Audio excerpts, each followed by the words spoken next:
திராவிட முன்னேற்றக் கழகத்தின் கருப்பு பணத்தை கண்டுபிடித்த அமலாக்கத்துறை அதிகாரிகளும் வருமான வரித்துறை அதிகாரிகளும் ஒட்டுமொத்தமாக திமுகவின் கதை முடிய போகிறது, திமுகவின் முக்கிய புள்ளிகள் கைது நடவடிக்கை மேற்கொள்ளப்படும் என்ற தகவலும் தற்பொழுது வெளியாகி இருக்கிறது. தேர்தல் நடைபெறக்கூடிய நிலையில் ஒட்டுமொத்தமாக திமுகவிற்கு மிகப்பெரிய ஒரு மரண இடியாகத்தான் இந்த சம்பவம் அரங்கேறி இருக்கிறது. இதை பற்றி தான் இந்த வீடியோவில் முழுமையாக தெளிவாக நாம் பார்க்க போகிறோம். தமிழ்நாடு மற்றும் ஆந்திராவில் உள்ள 12 கூட்டுறவு வங்கிகளின் கணக்குகளை வருமான வரித்துறை ஆய்வு செய்து வருகிறது. இந்த ஆய்வில் சம்பந்தப்பட்ட கூட்டுறவு வங்கி கணக்குகளில் உள்ள பணம் திமுக, OSR, காங்கிரஸ் கட்சிகளின் பணம் என்ற தகவல் தற்பொழுது வெளியாகியுள்ளது.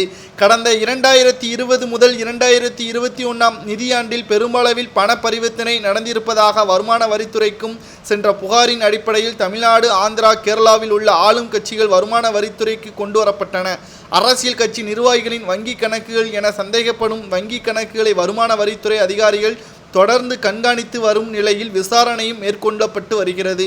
குறிப்பாக கூட்டுறவு வங்கிகளை பயன்படுத்தி கருப்பு பணத்தை கொள்ளையடிக்க முயற்சி மேற்கொள்ளப்படுவதாக தற்பொழுது சந்தேகத்தின் அடிப்படையில் வருமான வரித்துறை அதிகாரிகள் விசாரணையும் திமுகவின் முக்கியமான புள்ளிகளிடம் நடத்தி வருகிறார்கள்.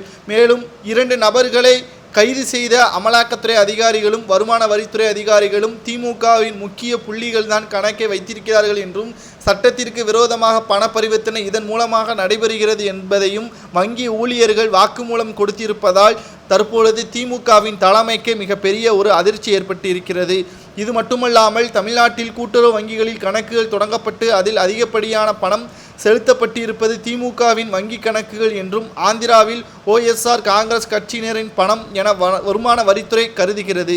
இந்த சம்பவம் தொடர்பாக அமலாக்கத்துறையும் விசாரணையும் இறங்கியுள்ளதால் இரு அமைப்புகளுக்கும் தற்பொழுது அதிர்ச்சியடைந்துள்ளனர். இதனால் 2 கட்சிகளின் முக்கியமான புள்ளிகளும் தற்பொழுது அனைவரும் சிக்கும் வகையில்தான் அமலாக்கத்துறை அதிகாரிகள் ஆதாரத்துடன் அனைத்தையும் சேகரித்திருக்கிறார்கள். இது மக்களவை தேர்தலில் திமுகவிற்கும் ORS காங்கிரசுக்கும் மிகப்பெரிய ஒரு மரண அடியாக விழும் என்றும் எதிர்பார்க்கப்படுகிறது. செல்லும் இடமெல்லாம் எதிர்ப்புகளும் ஊழலும் கள்ளச்சாராயம் கடத்துதலும் போதை மருந்து கடத்தலும் என்ற தலையாய கொள்கையை திமுக பின்பற்றி வருகிறது. எப்போதான் திமுக திருந்துமோ என்பதுதான் மக்கள் மத்தியில் கேள்வியாக எழுப்பப்பட்டு வருகிறது. இது வரிசையில் தற்பொழுது கருப்பு பணத்தை பதுக்கி வைக்கும் வகையில் திமுக தமிழ்நாடு மட்டுமல்ல, ஆந்திரா, கேரளா போன்ற கூட்டுறவு வங்கிகளில் சட்டத்திற்கு விரோதமாக கருப்பு பணங்களை பதுக்கி வைத்திருப்பதாக வங்கி ஊழியர்களின் உதவியுடன் இந்த சம்பவம் நடைபெற்று வருவதாகவும் அமலாக்கத்துறை அதிகாரிகள் ஆய்வின் முடிவில் சேகரிக்கப்பட்ட அனைத்தையும் தற்பொழுது நீதிமன்றத்தில் சமர்ப்பித்திருக்கிறார்கள். இதன் மூலமாக திமுகவின் தலைமைக்கு மிகப்பெரிய ஒரு அதிர்ச்சி சம்பவம் காத்திருக்கிறது. இதை பற்றி உங்களது கருத்துக்களை கூறுங்கள்.